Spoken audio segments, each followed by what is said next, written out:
O Boltrange ele traz aí o membro superior dividido em 4 segmentos: mão e pulso, antebraço, braço e cintura escapular. Eu vou fazer uma breve revisão anatômica, tá?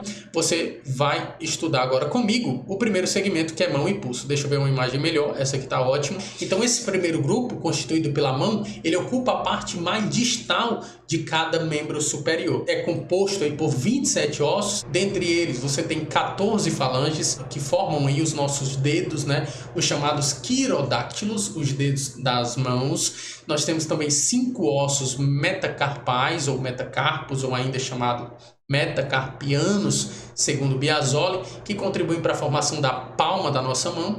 E nós temos aí na extremidade proximal da mão os 8 ossos carpais, ou carpianos, são os 8 ossos do carpo que formam o pulso, que formam o punho, tá? Eu sempre vou estar falando aí um pouco mais de nomes, né? Sinônimos, porque é interessante que você conheça essas outras designações, uma vez que o Biasoli traz diferente do Boltrange. O Boltrange traz aí, ó, metacarpo e carpo. O Biasoli ele vai trazer metacarpianos, o metacarpal, metacarpais. Nós temos aí os ossos do carpo, segundo o Boltrange, mas o Biasoli ele vai trazer os carpianos, né?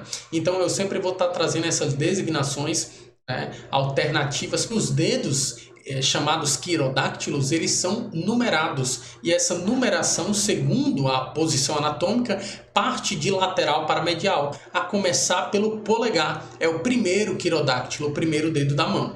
Então a contagem começa lá pelo polegar e termina no 5º dedo, chamado dedo mínimo, né? Então nós temos aí, ó, número 1, polegar. Número 2 é o segundo quirodáctilo, denominado indicador, é o dedo do indicador.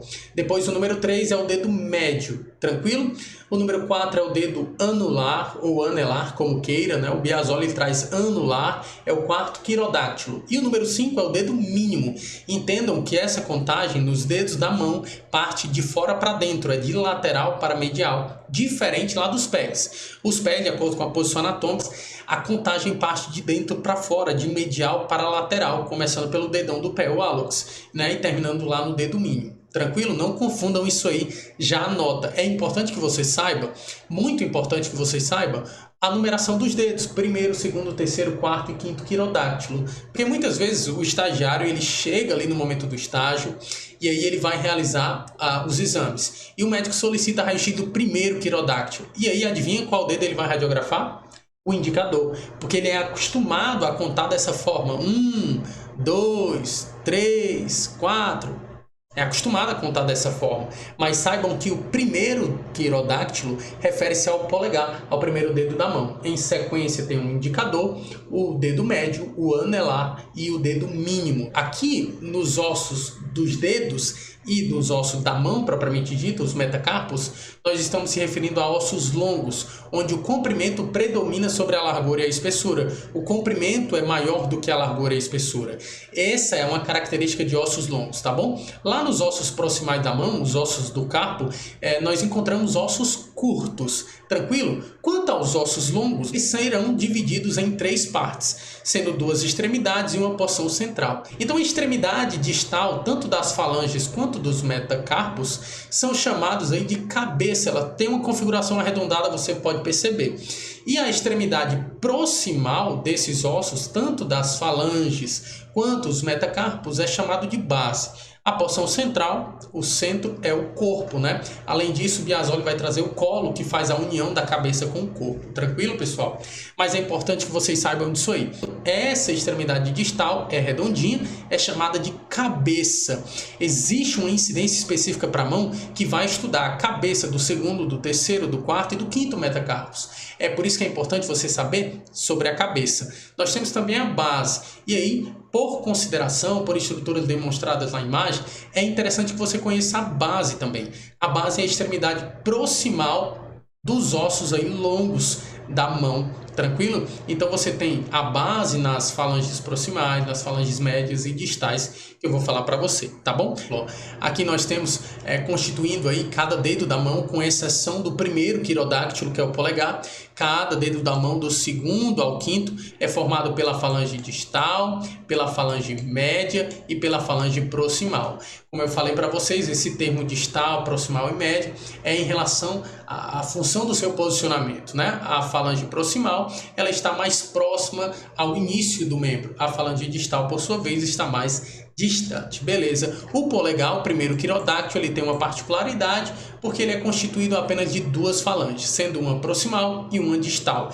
Isso aí é super importante. E lembrando que cada falange tem cabeça, corpo e base, sendo aí a sua extremidade distal chamada de cabeça e a sua extremidade proximal chamada de base, aí, com uma configuração mais retangular. Ok? Nas mãos, um pouco mais triangular quando se refere aos pés. No centro da mão, a gente tem os metacarpos, formando aí a palma da mão. E são 5, eles também são numerados. Vejam que, assim como os dedos, a numeração parte de fora para dentro, ou seja, de lateral para medial. Ele acompanha essa numeração. Tranquilo, então aqui você tem os 5 metacarpos, eles são numerados e eles também são divididos em 3 partes, cabeça, corpo e base, maravilha. Quanto aos ossos do carpo, são 8, tá?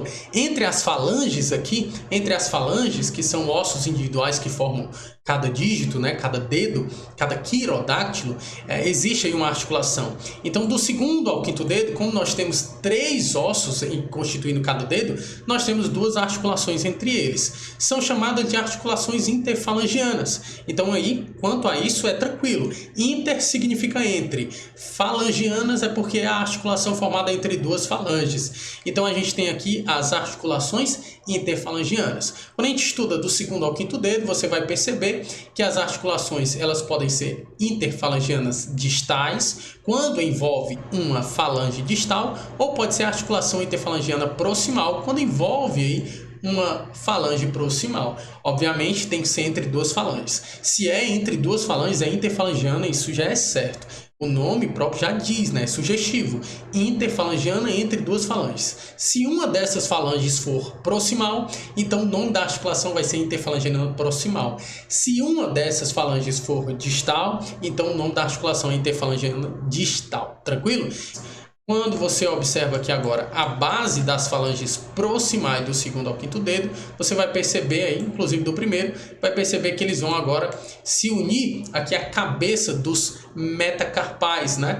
E aí eles vão formar as articulações metacarpofalângicas ou metacarpofalangiana, como traz aqui o Boltrage, tá? Beleza, pessoal? Então, essas são as articulações interfalangianas.